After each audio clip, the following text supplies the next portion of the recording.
오늘은 세 번째 다니엘에 대한 메시지입니다. 6장을 중심으로 함께 나누어 봅니다.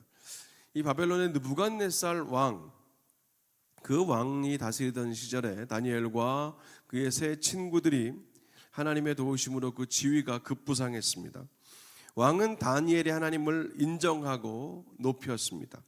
다니엘에게 모든 바벨론의 지방을 다스리는 권세를 주었고요, 모든 지혜자 중에서 제일 높은 위치에 세웠습니다.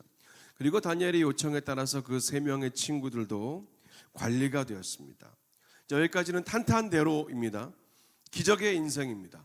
포로의 신분에서 다니엘은 요셉처럼 한 나라의 2인자가 되었어요. 근데 문제는 이렇게 노예 신분에서 잡혀와서는 대제국 바벨론의 2인자가 되는 그 모습을 눈뜨고 보지 않는, 눈뜨고 볼 수 없는, 눈뜨고 보지 못하는 사람들이 거기에도 여기에도 어김없이 있었다는 겁니다. 느부갓네살 왕이 높이 세워놓은 그 금신상은 다니엘과 세 친구들에게는 분명히 우상이었습니다.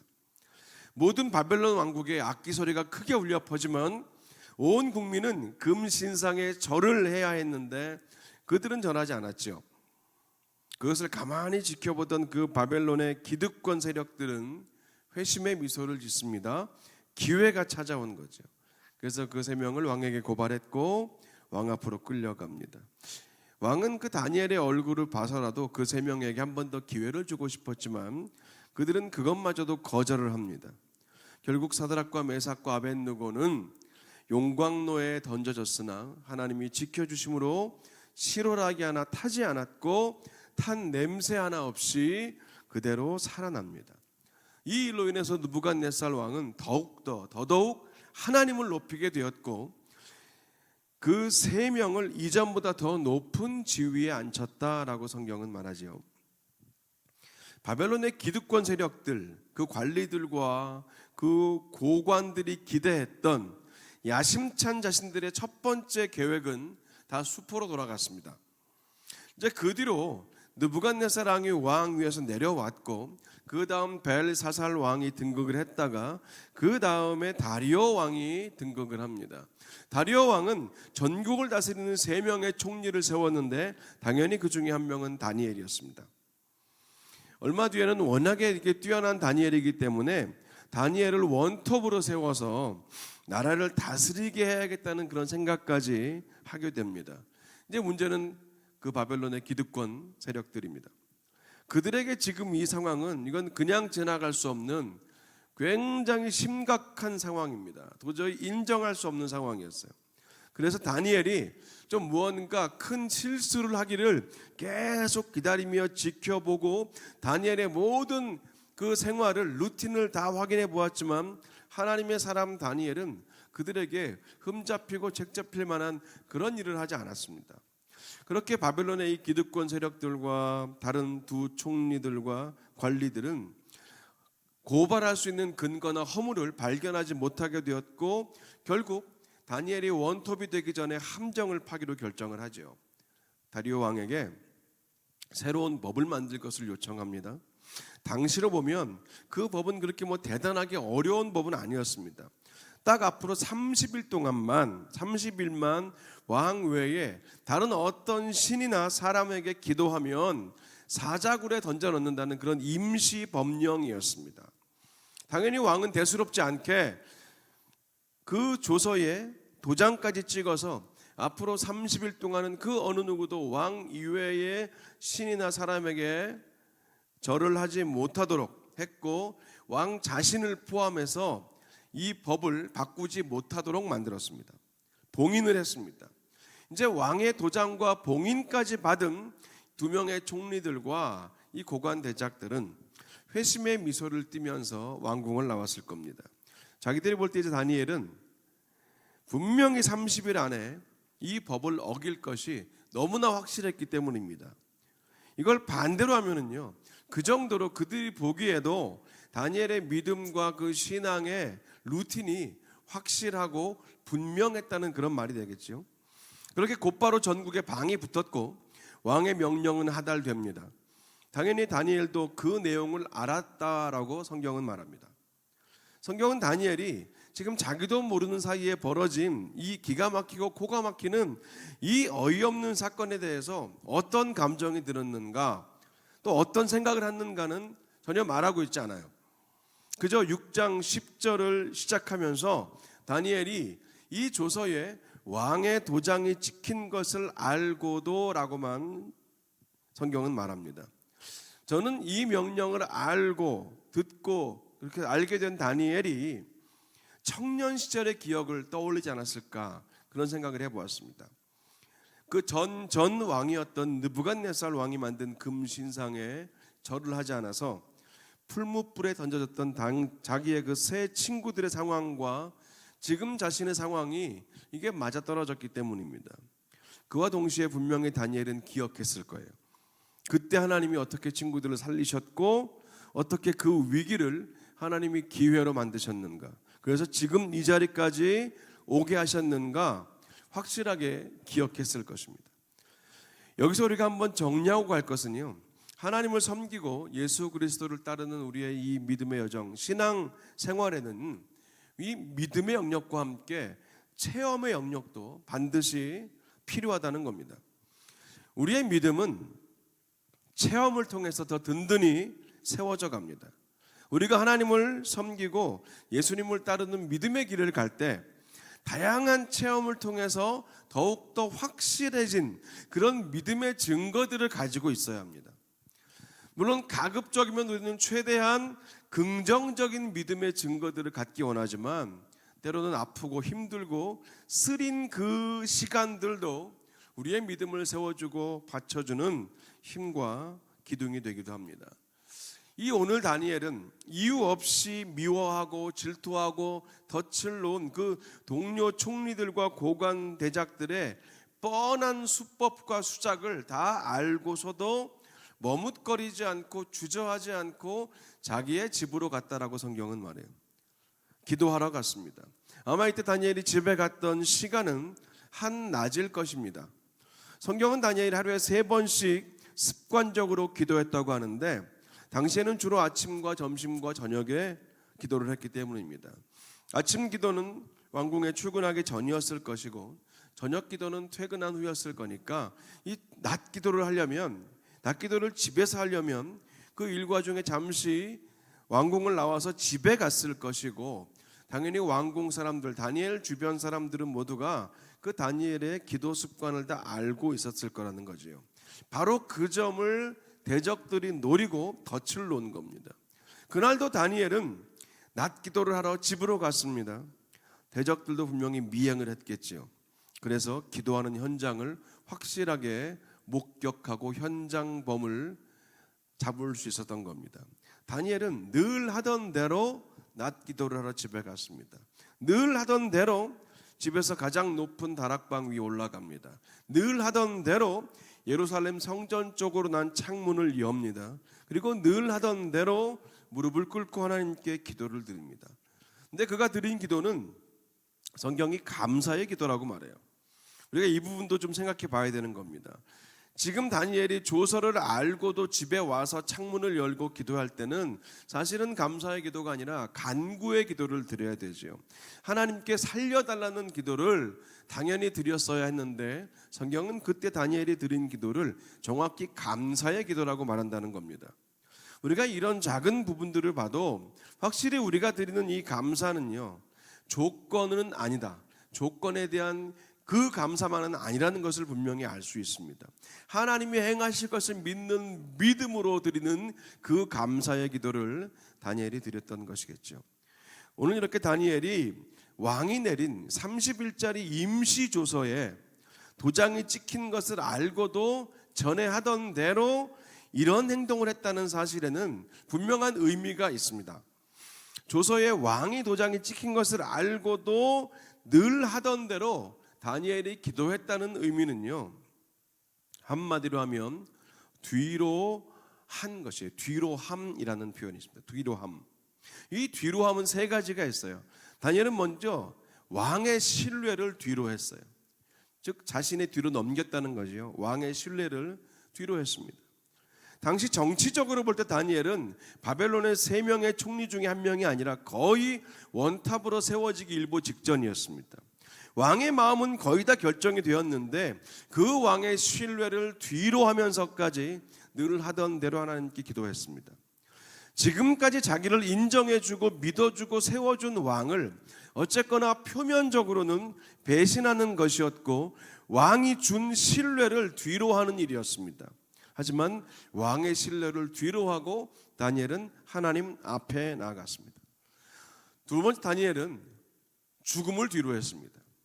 아침과 저녁이 아니라 보는 눈이 제일 많은 한 낮 시간에 늘 하던 대로 기도를 했다는 것은 곧 사자굴로 들어가는 그 죽음을 당하는 것과 똑같았지만 다니엘은 그 죽음을 뒤로 하고 늘 하던 대로 기도했습니다. 그리고 세 번째, 다니엘은 플랜 B도 뒤로 했습니다. 한번 왕의 도장이 찍히면 왕 자신도 그 명령을 바꿀 수 없다는 것을 이 왕궁밥 한참 많이 먹은 다니엘이 모를 리가 없었지만 그렇게 플랜 B가 더 이상 없다는 걸 알고서도 왕의 조서에 인봉이 찍히면 플랜 B가 더 이상 없다는 걸 알면서도 늘 하던 대로 했습니다.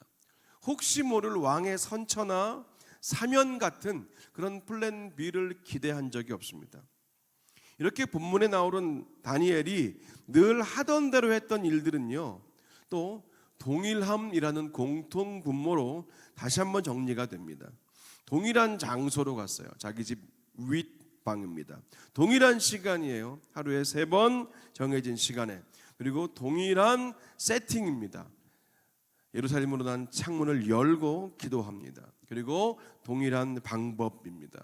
무릎을 꿇고 기도합니다. 이 4가지 중에서요, 딱 한 가지만 하지 않았어도 어쩌면 심각한 위기는 모면할 수도 있었을 텐데 그게 몇 번이겠습니까? 3번째예요. 창문만 열지 않았어도 어쩌면 안전했을지 모릅니다. 근데 다니엘은 모든 것을 늘 하던 대로 했습니다.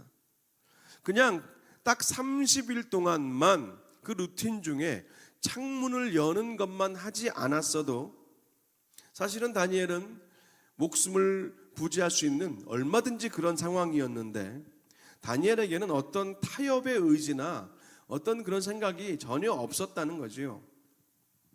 딱 30일만 창문을 열지 않았을 다니엘이었다면 그 청년 시절에 왕궁에 들어왔을 때부터 왕의 음식도 슬쩍슬쩍 먹었을 겁니다.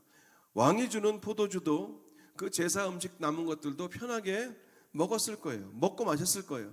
그런데 다니엘은 적당히 타협하고 적당히 양보하고 적당히 눈치 보면서 그렇게 하나님을 적당히 섬기는 그런 사람이 아니었습니다. 그런 다니엘의 중심을 보시는 하나님께서 다니엘을 향해서 움직이고 그를 위해 일하고 계셨습니다. 일하기 시작하셨어요. 결국 모든 문제는 완벽하게 해결이 된 것을 우리는 알고 있습니다. 근데 만약에 그날 다니엘이 창문을 닫았더라면 그 한 번, 그 30일 동안의 위기는 어찌어찌 지나갔겠지만 다니엘을 죽이려고 모함하는 자들은 분명히 제2, 제3의 음모를 꾸미면서 끊임없이 공격을 했을 겁니다. 하지만 다니엘이 창문을 열었을 때 하나님이 일하셨고 다니엘의 능력으로는 할 수 없는 일들을 하나님이 하시는 겁니다. 결국 다니엘은 사자굴에 들어갔지만 아무런 해를 입지 않았고 오히려 다니엘을 죽이려고 모함했던 그 모든 자들과 그들의 가족들까지 전부 다 사자굴에 던져져서 몰살을 당합니다. 하나님이 하신 일이 그렇다는 거예요. 30일짜리 임시 법령 한 번 피하기 위해서 적당히 타협하거나 양보하지 않았더니 하나님은 아예 그 문제와 갈등과 고난의 근본, 그 근원을 아예 없애 주시는 겁니다. 이게 하나님이 일하시는 방법이고 하나님이 기뻐하시는 사람, 하나님이 기뻐하시는 사람 다니엘의 모습이었는 것을 우리가 오늘 확인하고 있는 거죠. 이게 얼마나 좋습니까? 우리가 하나님 앞에서 우리의 최선을 다하면 하나님은 하나님의 최선을 우리에게 베푸시는 거예요. 이게 우리가 오늘 다니엘에 대한 세 번째 말씀을 통해 집중하는 부분입니다. 다 알고도 창문을 열었던 그 다니엘을 보면서 지금 우리의 모습을 좀 돌아보면 좋겠어요. 다니엘은 객기가 아니라 믿음의 용기로, 객기가 아니라 용기로 창문을 열었습니다. 객기와 용기는 이게 비슷해 보이지만 전혀 다르지요. 박용후라는 작가가 지은 관점을 디자인하라라는 책에 보면 용기와 객기에 대해서 이런 예화가 하나 기록되어 있습니다. 한 대학 교수가 지금 실험실에 들어온 학생들에게 이 유리로 된 비커 하나씩 쭉 나눠주면서 각자 자신의 소변을 담아오라고 지시를 했습니다. 학생들은 자신의 소변을 비커에 담아왔어요. 교수 역시 자신의 소변을 담아왔습니다. 그리고 소변이 든 비커를 손에 든 교수는 학생들에게 각자의 소변을 찍어서 맛을 보라고 지시를 합니다. 당연히 학생들이 수군거리면서 망설였죠. 그러니까 교수는 솔선수범을 해서 자기의 소변을 손가락으로 찍어서 자연스럽게 입으로 가져갔습니다. 그리고 학생들에게 또 따라하라고, 너희들도 이렇게 하라고 말했습니다. 교수가 먼저 했기 때문에 학생들은 너무 찜찜했지만 어쩔 수 없이 손가락으로 소변을 찍어서 맛을 봤어요. 그때 그 모습을 본 교수가 이렇게 말을 하는 거예요. 여러분은 지금 배우는 학생으로서 또 연구하는 사람으로서 가져야 될 중요한 자질 가운데 하나인 용기를 가지고 있어요. 용기가 있었기 때문에 여러분은 자신의 소변을 찍어 맛볼 수 있었습니다. 하지만 여러분은 배우고 연구하는 사람으로서 가져야 할 또 하나의 특성은 없습니다. 그것은 바로 관찰입니다. 정확한 관찰이 없으면 용기가 아니라 객기가 되기 쉽습니다. 사실 저는 집게 손가락으로 소변을 찍고 가운데 손가락을 맛을 봤습니다. 저는 소변을 먹은 적이 없습니다. 소변을 가져오는 것도 용기가 필요했고 손가락으로 찍는 것도 용기가 필요했지만 그 손가락을 입으로 가져가는 과정에서 객기와 용기가 갈라졌던 겁니다. 객기는요, 이유도 모른 채 그냥 에라 모르겠다 하면서 자신의 소변을 찍은 손가락을 입에 넣는 것이고, 용기는 이성과 지성이 깨어있는 상태에서 바른 판단을 해서 결단하는 것이라는 그 핵심을 가진 예화였습니다.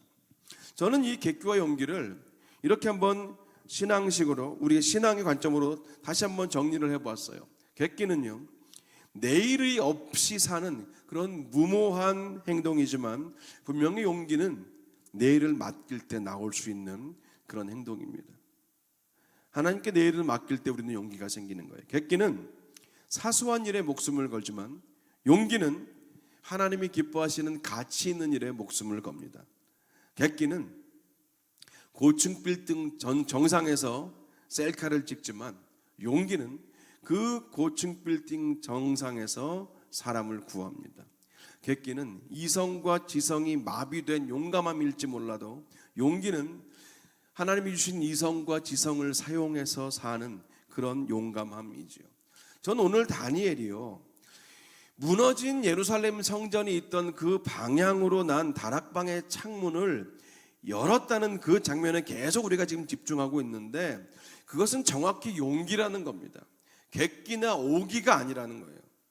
하나님께 자기의 내일을 맡겼기 때문에 용기이고, 그 무엇보다 가치 있으신 하나님께 자신의 가장 소중한 가치인 목숨을 맡겼기 때문에 정확히 창문을 연 것은 용기였습니다. 창문을 열고 기도할 때 어떠한 결과와 어떤 처벌이 따를지 누구보다 잘 알고 있었지만, 그렇게 이성과 지성이 깨어 있음에도 불구하고 심장을 부여잡고 믿음으로 창문을 열었을 때 하나님의 일하심을 바라봤으니까 그것은 분명히 용기라는 겁니다. 저는 오늘 과연 저와 여러분 안에 이 다니엘처럼 창문을 여는 용기가 있는가, 이 한 가지 질문에 집중을 해보고 싶은 거예요. 이 창문을 여는 용기가 나에게 있는가라는 말을 풀어 말한다면, 어떤 상황에도 고집스럽게 믿음으로 결단하면서 우리 그리스도인의 기본과 본질, 교회의 바른 정체성을 놓치지 않고 살 수 있는가라는 그런 질문과도 똑같습니다. 어떤 상황에도 고집스럽게 믿음으로 결단하면서 그리스도인의 기본과 본질을 놓치지 않고 살고 있는가? 우리 자신에게 오늘 이 시간 질문을 던져야 됩니다. 이 질문에 따라서, 이 질문의 대답에 따라서 우리는 창문을 여는 삶을 사느냐, 아니면 30일을 넘기기 위해서 그 30일 동안은 창문을 열지 않고 사느냐가 결정됩니다. 오늘 우리가 결단해야 될 창문을 여는 삶은요, 우리 성도와 교회의 기본과 본질을 지키려고 힘쓰는 것입니다. 불편한 중에도 있는 자리에서, 처한 자리에서 최선을 다해서 주의 전을 향한 열심으로 사는 것, 창문을 여는 열심입니다. 창문을 열며 산다는 것은요, 막막하고 두터운 벽 앞에서도 하나님 앞에 무릎을 꿇고 간구의 기도 이전에 믿음으로 다니엘처럼 감사의 기도, 이미 이루실 하나님께 감사의 기도를 드리는 것이 창문을 여는 삶입니다. 또 창문을 여는 삶은 힘들고 어려운 중에도 최선을 다해서 나의 시간과 또 삶과 물질의 예물을 드리며 사는 것이겠죠. 때로는 내키지 않고 내 스타일과 맞지 않고 내가 지나온 나의 인생의 행보와 어울리지 않아도 내 삶의 자리와 현장 안에서 어찌하든지 그리스도를 드러내는 것, 그것이 바로 창문을 여는 삶일 겁니다. 그리고 때로는 억울하고 답답한 일이 있을 때에도 어떻게든지 나의 자랑과 영광이 아니라 하나님의 나라의 확장과 하나님의 영광을 위해 애쓰는 삶, 저는 그것이 창문은 여는 삶이라고 믿어요. 그리고 비록 내가 처한 상황이 오늘 다니엘처럼 객관적으로는 분명히 두렵고 떨리고 무서울 수 있는 상황이지만 끝까지 하나님을 두려워하며 사는 것, 그것이 바로 오늘 우리가 다니엘을 통하여 발견하는 하나님이 기뻐하는 사람의 삶, 창문을 여는 삶인 것이지요. 오늘 다니엘은 다 알면서도 창문을 열었던 사람입니다. 다니엘을 보면서 우리는 다 아시면서도 십자가에 달리셨던 예수님을 생각하게 됩니다. 십자가까지는 예수님의 몫이었고 그 이유는 하나님이 일하셨던 것처럼 오늘 우리도요, 우리가 할 수 있는 최선을 다해서 오늘 여러분에게 하나님이 말씀하고 계시는, 하나님이 비추어 주시는 그 창문이 무엇인지 오늘 이 시간 발견하셨으면 좋겠어요. 그래서 오늘 다니엘처럼 알고도 믿음으로 창문을 여는 그 삶을 살면 그 이유는 하나님이 분명히 책임져 주신다는 것을 믿으시고 각자의 적용과 결단을 통해서 이 한 주간 또 그리고 우리에게 주어진 날들을 하나님이 기뻐하는 삶으로 살아내시는 저와 여러분 되시기를 간절히 축원합니다. 기도하겠습니다. 하나님, 오늘 우리가 다니엘 세 번째 메시지를 받습니다. 하나님께서 오늘 주신 이 말씀을 통하여 우리 성도님들 각자의 삶의 창문을 우리가 이해하고 또 해석해내기 원합니다. 잠시 잠깐을 위하여, 잠시 잠깐 유익을 얻기 위하여, 잠시 잠깐 어려움을 모면하기 위하여 창문을 열지 않고 살았다면 하나님, 오늘 우리가 다니엘을 통해서 도전을 받고 또 확인했던 것처럼 다 알고서도 창문을 열 때 하나님께서 놀랍게 역사하시는, 우리의 상상과 기대를 초월하여 기적으로 일하시는 하나님을 경험하는 우리 모두가 되게 하여 주시옵소서. 예수님의 이름으로 기도합니다. 아멘. 우리 함께 찬양하시면서 몇 가지 기도의 제목으로 나아가겠습니다. 우리의 믿음을 주님께 드리며 함께 고백합시다.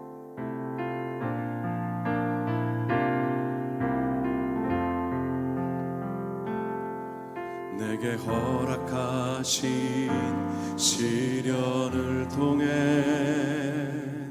나의 믿음 더욱 강하게 자라나고 험한 산과 골짜기 지나는 동안 주께 더 가까이 나를 이끄시네. 내가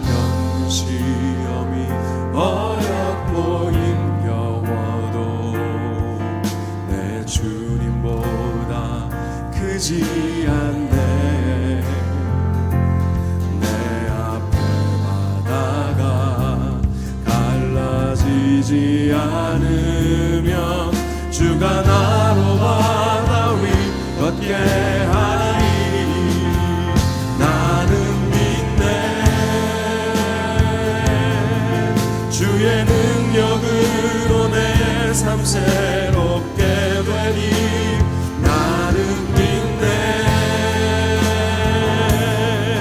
주의 능력으로 담대히 나가리라. 주와 함께 싸워 승리하리라. 날마다 믿음으로 나 살아가. 한 번 더 우리 가사 하나 생각하시면서 내게 허락한 시련을 통해 나의 믿음 더욱 강하게 자라나고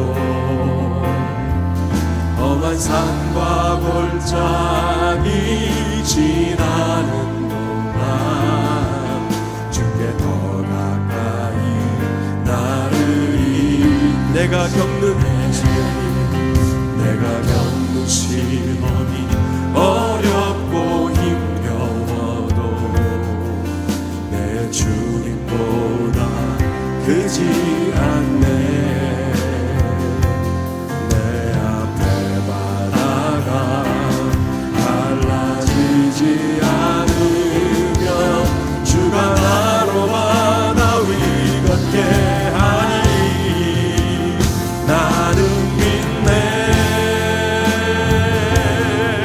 주의 능력으로 내 삶 새롭게 되리 나는 믿네. 주의 능력으로 담대히 나가리라. 주와 함께 싸워 승리하리라. 날마다 믿음으로 나 살아. 나는 믿네. 나는 믿네. 주의 능력으로 내 삶 새롭게 되리 나는 믿네. 주의 능력으로 담대히 나가리라. 주와 함께 싸워 승리하리라. 날마다 믿음으로 나 살아. 나는 믿네. 나는 믿네. 주의 능력으로 내 삶 새롭게 되리 나는 믿네. 주의 능력으로 담대히 나가리라. 주와 함께 싸워 승리하리라. 날마다 믿음으로 나 살아본다. 나는 믿네. 나는 믿네. 주의 능력으로 내 삶 새롭게 되리 나는 믿네. 주의 능력으로 담대히 나가리라. 주와 함께 싸워 승리하리라. 날마다 믿음으로 나 살아가리. 날마다 믿음으로 살아가리. 날마다 믿음으로 나 살아가리. 날마다 믿음으로 나 살아가리.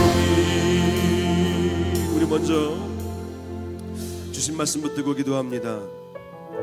알고도 창문을 열었던 그 다니엘의 마음에 한번 집중해 보시기 바랍니다. 창문만 닫고 기도하면, 딱 30일만 참고 그렇게 하면 하나님도 그 정도는 충분히 이해해 주실 것 같은데, 다니엘은 굳이 창문을 열었습니다. 왕의 조서에 도장이 찍힌 것을 알고도 굳이 창문을 열고 기도했습니다. 이 말씀이 여러분에게 어떻게 적용이 되시겠습니까? 혹시 요즘 여러분의 삶 속에서 창문을 닫는 어떤 그런 일들이 있으십니까? 그런 만남, 그런 일, 그런 결정, 창문을 닫는 그 무엇이 있으십니까? 하나님은 물론 그런 우리를 이해하시지요. 충분히 기다리시고 충분히 품어주시는 분이에요. 하지만 우리가 때론 오늘 다니엘처럼 알면서도 창문을 열기 시작할 때 우리가 미처 상상도 하지 못한, 계산도 하지 못했던 일들을 우리에게 허락하시는 분입니다. 믿음이 바로 그런 일들을 가능하게 한다고 우리가 오늘 확인합니다. 오늘 이 말씀이 여러분께 어떻게 적용될지 하나님 앞에서 우리가 개인적으로 결단하시면서 오늘 말씀 붙들고 한 번 더 자신에게 집중하면서 먼저 같이 기도하겠습니다. 기도합니다. 아버지 하나님, 주님께서 오늘 시간이 이 말씀을 통하여 아버지 우리 각 사람에게 주신 아버지 하나님 그 은혜를 아버지 하나님 날마다 믿음보다 살아가니 나는 믿네. 주의 능력으로 내 삶 새롭게 되니 나는 믿네. 하나님, 이 시간을 전부 가운데 아버지 하나님 그 삶의 결단이 필요한 분들 주님 이 시간 우리 주신 말씀을 붙들고 나아갑니다. 하나님, 다니엘처럼 알면서도 예루살렘 성전을 향하여 창문을 열었던 그 다니엘의 믿음과 그 결단과 그 확신을 주여 이 시간 우리에게 허락하여 주시옵소서. 아버지, 그것이 무엇이든 간에 오늘 이 시간 결단의 시간 되게 하여 주시고 창문을 닫고 했던 그 어떤 일이라도, 창문을 닫고 했던 그 어떤 결정이라도, 창문을 닫고 했던 그 어떤 만남이라도 주여 빛 가운데로 나오게 하시고 어둠을 뒤로하고 사단의 권세와 그 마귀의 괴계에 아버지 하나님 무너지지 않으며 빛 가운데 나아가는 자 되게 하여 주시옵소서. 창문을 열고 자신의 삶으로, 자신의 영으로, 자신의 마음으로 비추는 하나님의 진리의 빛, 그 생명의 빛을 받아 살게 하여 주시옵소서. 아버지 하나님 바라고 원합니다. 아버지 하나님 오늘 자리에 함께 예배한 주의 백성들 그리고 또 있는 자리에서 함께 오늘 예배하는 그 모든 백성들에게 동일하게 이 말씀의 은혜와 아버지 오늘 이 찬양의 결단을 통하여 하나님 알면서도 창문을 열었던 다니엘처럼 그렇게 살게 하여 주시옵소서. 결단하게 하여 주시옵소서.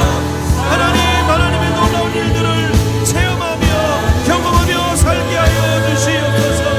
하나님 30일만 우리하고 주여 딱 30일만 창문을 열지 않으며 아버지 하나님 분명히 자신의 목숨은 던졌겠지만 그러나 그 대적자들의 공격에 끊임없이 노출될 수밖에 없었던 아버지 그 상황을 우리가 기억할 때에 주여 우리가 믿음으로 창문을 여는 삶을 주여 살게 하여 주시옵소서.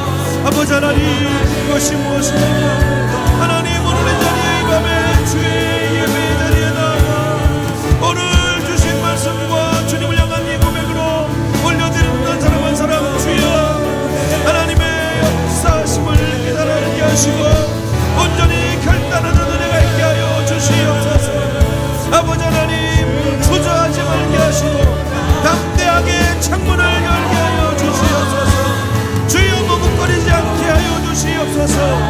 예루살렘 예배의 자리로 난 그 창문을 열고 하나님의 진리와 말씀과 그 영광의 빛을 받아들이며 살게 하여 주시옵소서. 모든 어둠을 물리치게 하여 주시옵소서.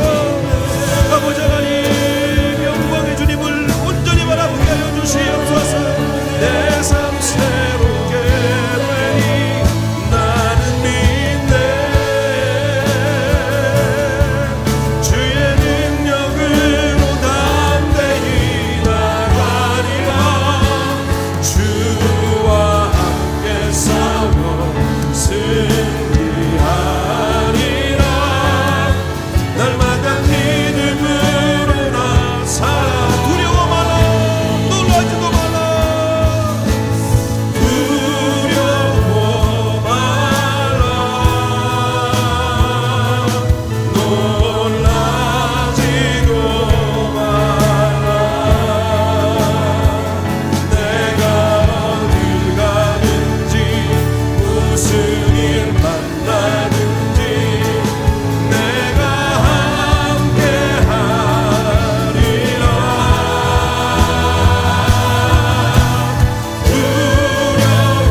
더 같은 제목으로 중보 기도를 드리겠습니다. 여러분 주변이나 가까운 이들, 또 사랑하는 분들이나 가족들을 떠올려 보시기 바랍니다. 아울러 여러분의 가정과 또 우리 교회를 떠올려 보시기 바랍니다. 점점 더 믿음 붙들고 살기가 어려워지는 이 시대, 우리가 믿음으로 돌파하면서 살아야 되는데, 오늘 이 말씀은 우리에게 중요한 이정표가 되어 주었습니다. 특별히 우리 가정과 교회의 다음 세대들을 위해서 오늘은 우리가 공통적으로 좀 중보 기도를 드리고, 그리고 여러분 개인적으로 또 주신 마음과 그 얼굴들을 떠올리시면서 오늘 이 말씀으로 기도를 드렸으면 좋겠어요. 하나님, 우리 가정과 우리 교회의 다음 세대들이 알면서도 창문을 여는 세대가 되게 하여 주시옵소서.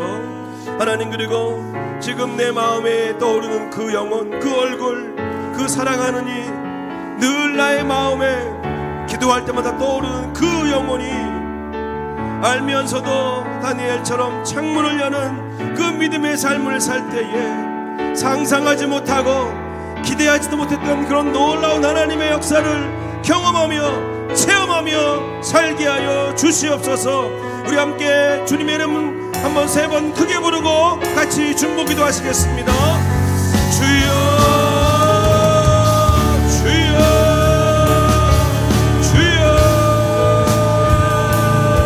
아버지 하나님, 주님의 은혜를 구합니다. 하나님의 마음을 알게 하여 주시옵소서. 아버지 하나님, 우리의 가정과 우리의 교회의 다음 세대들이 주여 이 다니엘처럼 알면서도 창문을 여는 하나님의 믿음의 삶을 살게 하여 주시옵소서. 잠시의 손해, 잠시의 불편함, 주여 잠시의 입을 위하여 타협하지 않게 하시고 하나님을 의지하며 아버지 하나님 믿음의 습관, 그 믿음의 행진을 멈추지 않게 하여 주시옵소서. 주여 우리 교회의 유아유치부터 CM과 메리카스, 청년과 EM까지 하나님 우리 교회의 다음 세대들을 주께서 여겨주시옵소서. 섬기는 사역자들과 또 아버지 하나님 PTA들에게 동일한 은혜를 주셔서 하나님 우리의 가정과 교회에서의 아버지 다음 세대를 향한 이 교육의 중심이 흐트러지지 않게 하시고 타협하는 법, 빠져나가는 법, 잠시 동안 사는 법을 배우는 것이 아니라 하나님이 기뻐하시는